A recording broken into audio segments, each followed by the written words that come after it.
എന്നെ പോലെ തന്നെ വീട്ടിൽ കുക്കിങ്ങും ക്ലീനിങ്ങും കുട്ടികളുടെ കാര്യങ്ങളൊക്കെ മാത്രമായിട്ട് ജീവിച്ചു പോണ ആളുകളാണ് നിങ്ങൾ. എൻ്റെ ജീവിതത്തിൽ ഞാൻ ചെറിയ ചെറിയ മാറ്റങ്ങൾ വരുത്തിയപ്പോൾ, ഹാബിറ്റ്സിലൊക്കെ ചെറിയ ചെറിയ മാറ്റങ്ങൾ വരുത്തിയപ്പോൾ എൻ്റെ ജീവിതം തന്നെ ഒരു ചേഞ്ച് ആയിപ്പോയ ആളാണ് കേട്ടോ ഞാൻ. ഒരുപാട് എന്തെങ്കിലും നേടിയെന്നല്ല, ഒരു പോസിറ്റീവ് എനർജിയും ഒരു സമാധാനമൊക്കെ ജീവിതത്തിൽ നമുക്ക് ഉണ്ടാക്കാൻ പറ്റും. അപ്പോൾ നിങ്ങളും നിങ്ങളുടെ ജീവിതത്തിൽ ചെറിയ ചെറിയ ഹാബിറ്റ്സിനൊക്കെ ചെറിയ മാറ്റങ്ങൾ വരുത്തി നോക്കാം കേട്ടോ. നല്ല ചേഞ്ച് കാണാൻ പറ്റും. ഒന്നുമില്ലെങ്കിലും രാവിലെ എണീച്ചിട്ട് നമുക്ക് ഒരു സെൽഫ് കെയറെങ്കിലും ചെയ്യാം. ഞാൻ എൻ്റെ ഹാബിറ്റ്സിൽ എന്തൊക്കെയാണ് മാറ്റം വരുത്തിയതെന്ന് ഞാൻ പിന്നീട് എപ്പോഴെങ്കിലുമൊക്കെ പറയാം. Hi friends, welcome to the video. ഇന്ന് 2 സിലിണ്ടറിൻ്റെയും ഗ്യാസൊക്കെ തീർന്ന ദിവസമാണ് കേട്ടോ. എനിക്ക് ഏറ്റവും ഇഷ്ടമില്ലാത്തൊരു കാര്യം, ബുദ്ധിമുട്ടായിട്ട് തോന്നിയിട്ടുള്ളൊരു കാര്യമാണ് രാവിലെ എണീച്ച് ഈ തീ പൂട്ടാന്നുള്ളത്. അപ്പോൾ അങ്ങനെയൊക്കെ ആരെങ്കിലും ഉണ്ടെങ്കിൽ കമൻറ്റ് ചെയ്യട്ടോ. ഞാൻ എല്ലാം ചെയ്യൽ ഗ്യാസിലാണ്. അപ്പോൾ ഇന്ന് ഗ്യാസ് ഇല്ലാത്തതുകൊണ്ട് ഞാൻ രാവിലെ തീ പൂട്ടാൻ വന്നതാണ്. അപ്പോൾ ഒരു വിധത്തിൽ അടുപ്പൊക്കെ കത്തിച്ചു. ഇതിങ്ങനെ എന്നും അടുപ്പിൽ കത്തിക്കാത്തതുകൊണ്ട് തന്നെ കുറച്ച് ബുദ്ധിമുട്ടാണ് കത്തി പിടിക്കാൻ വേണ്ടിയിട്ട്. അപ്പോൾ അടുപ്പ് കത്തിച്ചു, ദോശ ചുടാൻ പോവാണ്. ഇത് ഉഴുന്നും ബേക്കിംഗ് സോഡയും ഈസ്റ്റും ഒന്നും ചേർക്കാത്ത അപ്പത്തിൻ്റെ മാവാണ് കേട്ടോ. ഒരു നാടൻ ടച്ച് കിട്ടിക്കോട്ടെ എന്ന് വിചാരിച്ചിട്ടാണ് വാഴൻ്റെ തണ്ടെടുത്തത് എണ്ണയാക്കാൻ വേണ്ടിയിട്ട്. ഇതാ ഉഴുന്നും ഉലുവയും ഈസ്റ്റും ഒന്നും ഇല്ലെങ്കിൽ നല്ല പെർഫെക്റ്റ് പൂ പോലത്തെ ദോശയാണ് കേട്ടോ. നല്ല സോഫ്റ്റ് ദോശയാണ്. ഇന്ന് ഗ്യാസൊന്നും ഇല്ലാത്തതുകൊണ്ട് തന്നെ ഒരു 8 മണിയൊക്കെ ആകുമ്പോഴത്തേക്കും കിച്ചൺ ക്ലോസ് ചെയ്യാണ് എൻ്റെ പ്ലാന്. അപ്പോൾ ഈ രാവിലെ ഈ തീപ്പൂട്ടേൻ്റെ ഒപ്പം തന്നെ ഉച്ചക്കുള്ളതെല്ലാം വൈകുന്നേരത്തേക്കുള്ളതും എല്ലാതും വെക്കാൻ വേണ്ടിയിട്ടാണ്. എനിക്കിങ്ങനെ ഒരുപാട് നേരം കിച്ചണിൽ ടൈം സ്പെൻഡ് ചെയ്യാൻ ഇഷ്ടമില്ലാത്ത ഒരാളാണ്. അതല്ലാതെ നമുക്ക് ഒരുപാട് കാര്യങ്ങൾ ചെയ്യാനുണ്ട് കേട്ടോ. ഞാനും എല്ലാവരെയും പോലെ തന്നെ ഈ കുട്ടികളുടെ കാര്യം, കുക്കിങ് ക്ലീനിങ് ഒക്കെ ആയിട്ട് അങ്ങനെ ജീവിച്ച് പോയ ഒരാളാണ്. പക്ഷെ അങ്ങനെയൊന്നുമല്ല, ഒരുപാട് കാര്യങ്ങൾ നമുക്ക് ചെയ്യാനുണ്ട്. ഇതാ ഈ ദോശക്കല്ലില്ലേ, ഇതൊരു ചേച്ചീനെ പറ്റിച്ചിട്ട് പോയതാണ് കേട്ടോ. ഒരു അയൽക്കൂട്ടത്തിൽ നിന്ന് വന്ന ചേച്ചിയാണ് പറഞ്ഞിട്ട് ഞാൻ പാവല്ലേ, ആവശ്യമൊന്നുമില്ല, ചട്ടി നമുക്ക് ഉപകാരപ്പെടുമെന്ന് വിചാരിച്ചിട്ട് വാങ്ങിയതാണ്. പക്ഷേ മാറ്റി കഴിഞ്ഞപ്പോൾ അത് ശരിയാവണില്ല. ഇത് എന്തെങ്കിലും ചെയ്യാൻ പറ്റുമോ എന്ന് ആർക്കെങ്കിലും അറിയാമെങ്കിൽ കമൻറ്റ് ചെയ്യട്ടോ. ദോശയൊന്നും ചുട്ടിട്ട് സീസണിങ് ഒക്കെ കഴിഞ്ഞു, പക്ഷെ എന്നാലും ദോശയൊന്നും ചുട്ടിട്ട് ഇന്ന് വിട്ട് പോരുന്നില്ല. ഇത് ദോശയിലേക്കുള്ള കറിയാണ് കേട്ടോ, ചെറുപയർ കറി. ഏറ്റവും ഈസി ആയിട്ട് സിമ്പിളായിട്ട് ചെയ്യാൻ പറ്റിയ ഒരു കറിയാണിത്. എല്ലാ ഇഞ്ചിയും വെളുത്തുള്ളിയും പച്ചമുളകും ഒക്കെ ഒരുമിച്ച്, ചെറുപയറൊക്കെ ഒരുമിച്ചിട്ട് കുക്കറിലിട്ടിട്ട് ഉടച്ചിട്ട് തൂമിച്ചെടുക്കുക. ഇത് നല്ല ടേസ്റ്റാണ് കേട്ടോ, ഭയങ്കര ടേസ്റ്റുള്ളൊരു കറിയാണ്. ഈസിയാണ്. എപ്പോഴും നമ്മൾ ഈസി ആയിട്ടും അതുപോലെ ഹെൽത്തി ആയിട്ടും ചെയ്യാൻ പറ്റുന്ന കറികളൊക്കെ ചെയ്ത് നോക്കാം.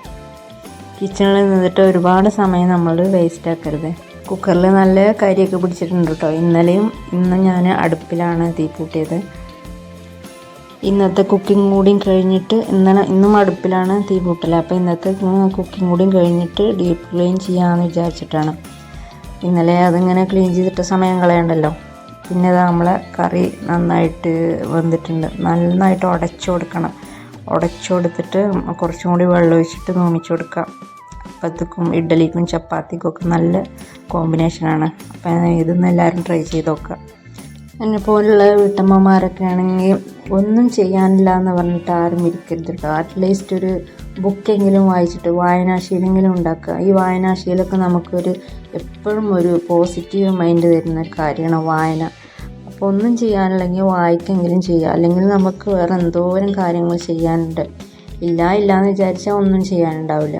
പിന്നെ ആ കുക്കറിൽ തന്നെ ഉള്ളി കഴുകിയിട്ട്, ഉള്ളിൽ മഞ്ഞൾപ്പൊടീൻ്റെ കറ മാറാൻ വേണ്ടിയിട്ട് കുറച്ച് ബേക്കിംഗ് സോഡയും സുറുക്കിയിട്ടിട്ട് കഴുകിയാൽ ആ മഞ്ഞക്കറയൊന്നും ഉണ്ടാവില്ല. അപ്പോൾ അതിൽ തന്നെ ഞാൻ ചോറും വെച്ചിട്ടുണ്ട്. വേറെ പാത്രങ്ങൾ എടുത്തിട്ട് അതൊക്കെ ഞാൻ തന്നെ കഴുകിയിട്ടുണ്ട്. അപ്പോൾ ഒരുപാട് സമയം വേസ്റ്റാവും. അപ്പോൾ ഉച്ചക്കൊക്കെയുള്ള ഉപ്പേരിയും കൂടി റെഡിയാക്കാമെന്ന് വിചാരിച്ചു. മോൾക്ക് ഇത് കൊടുക്കണമെന്ന് വിചാരിച്ചിട്ടിരുന്നു. അപ്പോൾ അത് വേണ്ട, കിഴങ്ങ് മതിയായിരുന്നു. അപ്പോൾ കുട്ടിക്ക് കിഴങ്ങ് ഉണ്ടാക്കി കുറച്ച്. ഇത് പിന്നെ വേഗം ഉണ്ടാക്കാൻ പറ്റുമല്ലോ. കുറച്ച് മഞ്ഞൾപ്പൊടിയും ഉപ്പും മുളകും പൊടി ഇട്ടിട്ട് ഫ്രൈ ചെയ്തെടുത്താൽ മതി. സിമ്പിളല്ലേ. ഇത് പിന്നെ അമരക്കയാണ് കേട്ടോ. അമരക്ക ഞാൻ എങ്ങനെയാണ് ചെയ്യലൊക്കെ കൂട്ടി പിടിച്ചിട്ട് കട്ട് ചെയ്യും. 2 മിനിറ്റ് കൊണ്ട് പരിപാടി ചെയ്യും. അതുപോലെ പയർ, ബീൻസ് അതൊക്കെ ഞാൻ അങ്ങനെയാണ് ചെയ്യല്. ഒരുമിച്ചിട്ട് കൂട്ടി പിടിച്ചാലും കട്ട് ചെയ്യും. അതിനു വേണ്ടി അങ്ങനെ നിൽക്കണ്ടേ കുറേ നേരം. അപ്പോൾ അവരൊക്കെ ഉപ്പേരിയുണ്ട്. പിന്നെ ഞാൻ തണ്ണിമത്തൻ്റെ തോടുണ്ട്, തണ്ണിമത്തൻ്റെ തോടില്ലേ, എല്ലാവരും കളയണ തോട്, അത് വെച്ചിട്ട് ഞാനൊരു കറി ഉണ്ടാക്കുന്നുണ്ട്. തണ്ണിമത്തൻ വാങ്ങുമ്പോൾ ഒരിക്കലെങ്കിലും നിങ്ങൾ ഇതുപോലെ ഒന്ന് കറി വെച്ചോക്കണം കേട്ടോ, നല്ല ടേസ്റ്റാണ്. പിന്നെ നിങ്ങൾ ഒരിക്കലും തണ്ണിമത്തൻ്റെ തോട് കളയില്ല, അത്രയും ടേസ്റ്റാണ്. അതിന് വേണ്ടിയിട്ടാണ് ഇപ്പോൾ പരിപ്പ് വെള്ളത്തിലിട്ടത്. പരിപ്പ് വെള്ളത്തിലിട്ട് കുതിർക്കുകയാണെങ്കിൽ ഒപ്പം വേവിച്ചാൽ മതി, അല്ലെങ്കിൽ ആദ്യം പരിപ്പ് വേവിക്കണ്ടേ. കുറച്ച് 8 മണീൻ്റെ മുന്നേ ഉണ്ട് ഞാനിതൊക്കെ ചെയ്യുന്നത്. തലേ ദിവസം തന്നെ നമുക്ക് നാളെ എന്തൊക്കെ നാളെ എന്തൊക്കെ കുക്ക് ചെയ്യണം എന്നുള്ളത് പ്ലാൻ ചെയ്ത് വെക്കുക. അപ്പോൾ നമുക്ക് രാവിലത്തെ കാര്യം ഈസിയാവും. പിന്നെ അതാ ചോറ് വന്നിട്ടുണ്ട്. ചോറ് കുക്കറിൽ വെച്ചിട്ടൊന്നും പശ പോലെ ഒട്ടണമൊന്നുമില്ല കേട്ടോ, നല്ല പെർഫെക്റ്റ് ചോറായിട്ട് തന്നെ ഇതുപോലെ തയ്യാറാക്കിയാൽ നല്ല ചോറ് തന്നെ കിട്ടും. കുക്കറിലാണെന്ന് വിചാരിച്ചിട്ട് ഇങ്ങനെ പശപ്പും ഒട്ടലൊന്നുമില്ല. ഇങ്ങനെ ഒരു ഹോളുള്ള പാത്രത്തിൽ ഇങ്ങനെ ഊറ്റിയിടുകയാണെങ്കിൽ നമുക്ക് വേഗം ചോറ് വാർന്ന് കിട്ടും കേട്ടോ. അല്ലെങ്കിൽ അത് ഇങ്ങനെ ഊറ്റിയെടുക്കുകയാണെങ്കിൽ കുറേ സമയം വേണ്ടേ ഊറ്റിയെടുക്കാനായിട്ട്. പിന്നെ ആ കട്ടിങ്ങൊക്കെ കഴിഞ്ഞു. ഇടയ്ക്കിടയ്ക്ക് ഇങ്ങനെ ഈ ക്ലീൻ ചെയ്യുന്ന സ്വഭാവങ്ങളൊക്കെ ഉണ്ടോ, ഉണ്ടെങ്കിൽ ഒന്ന് കമൻറ്റ് ചെയ്യട്ടോ. പിന്നെ തണ്ണിമത്തൻ്റെ തോടാണ്, അത് അതിൻ്റെ ഉള്ളിലത്തെ ആ ചുവപ്പ് ഭാഗമൊക്കെ മാറ്റിയിട്ട് ചെറുതായിട്ട് കട്ട് ചെയ്യുക. നമ്മൾ കുമ്പളങ്ങയൊക്കെ കട്ട് ചെയ്യില്ലേ, അതുപോലെ ചെറിയ ചെറിയ ക്യൂബ്സ് ആക്കിയിട്ട് കട്ട് ചെയ്യാം. എന്നിട്ട് ഒരു തക്കാളി, പച്ചമുളക്, മഞ്ഞൾപ്പൊടി, ഉപ്പ്, പിന്നെ നമ്മൾ കുതിർത്ത് വെച്ച പരിപ്പും കൂടി ഇട്ടിട്ട് ഒക്കെ ഒരുമിച്ചിട്ടാണ് വേവിക്കുക.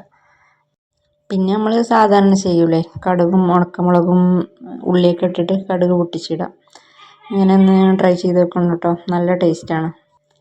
പിന്നെ ഈ തണ്ണിമത്തൻ്റെ തോടുകൊണ്ട് നമ്മൾ ലൈറ്റായിട്ട് ഓലം വെക്കൂലേ, കഞ്ഞിവെള്ളം ഇട്ടിട്ട് കഞ്ഞിവെള്ളത്തിലിട്ട് വേവിച്ചിട്ട് കടുക് വറുക്കുക, അങ്ങനെ ചെയ്യുക. അച്ചാറിടുക, ഒരുപാട് കാര്യങ്ങൾ ചെയ്യുക ഈ ഇതുകൊണ്ട് കേട്ടോ. അപ്പോൾ അത് കുക്ക് ചെയ്യാൻ വേണ്ടി വെച്ചു. പിന്നെ ഞാനൊരു പഴയ പാത്രമുണ്ട്, ഒരു വാല് പോയ പാത്രം. അപ്പോൾ നല്ല പാത്രങ്ങളൊക്കെ നമ്മൾ വെച്ചാൽ ഇതിൽ കരിയാവൂലേ. അപ്പോൾ ഞാനൊരു പഴയ പാത്രം എടുത്തിട്ട് അതിൽ കുട്ടികൾക്കുള്ള പാല് തിളപ്പിച്ചു. പിന്നെ അത് കഴിഞ്ഞിട്ട് നമ്മൾ ഉപ്പേരിയും വെച്ചു. അത് ആദ്യം തന്നെ തൂമിച്ചിട്ട് വെച്ചാൽ പിന്നെ തൂമിക്കേണ്ട കാര്യമില്ല. അപ്പോൾ ആദ്യം തന്നെ തൂമിച്ചിട്ട് കുറച്ച് വെള്ളത്തിൽ ഇങ്ങനെ വാട്ടിയെടുക്കുകയാണെങ്കിൽ പിന്നെ നമുക്ക് തൂമിക്കേണ്ട ആവശ്യമില്ല. നമ്മൾ സാധാരണ ചെയ്യണ അതേ ടേസ്റ്റ് തന്നെ, ടേസ്റ്റൊന്നും വ്യത്യാസമല്ല.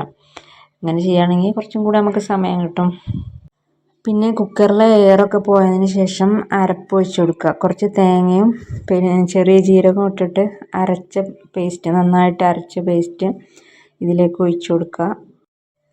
എന്നിട്ട് കടുക് പൊട്ടിച്ച് കൊടുക്കുക. അതിൽ ഉള്ളിയൊന്നും വേണ്ട കേട്ടോ, ഉണക്കമുളകും കടുകും കറിവേപ്പിലയും മാത്രം വെച്ചിട്ട് നമ്മളെ കറി റെഡി ആയിട്ടുണ്ട്. പിന്നെ നമ്മൾ അടുപ്പിൽ വെച്ച പാത്രങ്ങളൊന്ന് ക്ലീൻ ചെയ്തെടുക്കുക കേട്ടോ. ക്ലോറക്സ് വെച്ചിട്ട് അകവും പുറമൊക്കെ നന്നായിട്ട് ക്ലീൻ ചെയ്യുക, നല്ല നിറം വരും. ഇപ്പം ഇനി അടുത്തൊന്നും ഞാൻ തീ പൂട്ടാൻ പോണില്ല, ഇനി നോമ്പിനുള്ളൂ അടുപ്പിൽ തീ പൂട്ടാം. അപ്പോൾ ക്ലോറക്സ് വെച്ചിട്ട് നമ്മൾ പാത്രങ്ങളൊക്കെ നന്നായിട്ട് ക്ലീൻ ചെയ്യുക. ക്ലോറക്സ് വെച്ചിട്ട് ഒരുപാട് വെയിറ്റ് ചെയ്യൊന്നും വേണ്ട കേട്ടോ, അപ്പം തന്നെ ഇങ്ങനെ ക്ലീൻ ചെയ്തെടുത്താൽ ഇതുപോലെ നല്ല ക്ലീൻ ആവും. പിന്നെ ഇതിൻ്റെ പുറം കൂടി ഒന്ന് ക്ലീൻ ചെയ്തെടുക്കുക. നമ്മൾ അടുപ്പിൻ്റെ പുറത്തുള്ള കരികളൊക്കെ ഈ ക്ലോറക്സ് വെച്ചാൽ നല്ല വേഗം പോകും. അപ്പോൾ നമ്മൾ അടുപ്പൊക്കെ ക്ലീൻ ആക്കിയിട്ടുണ്ട്.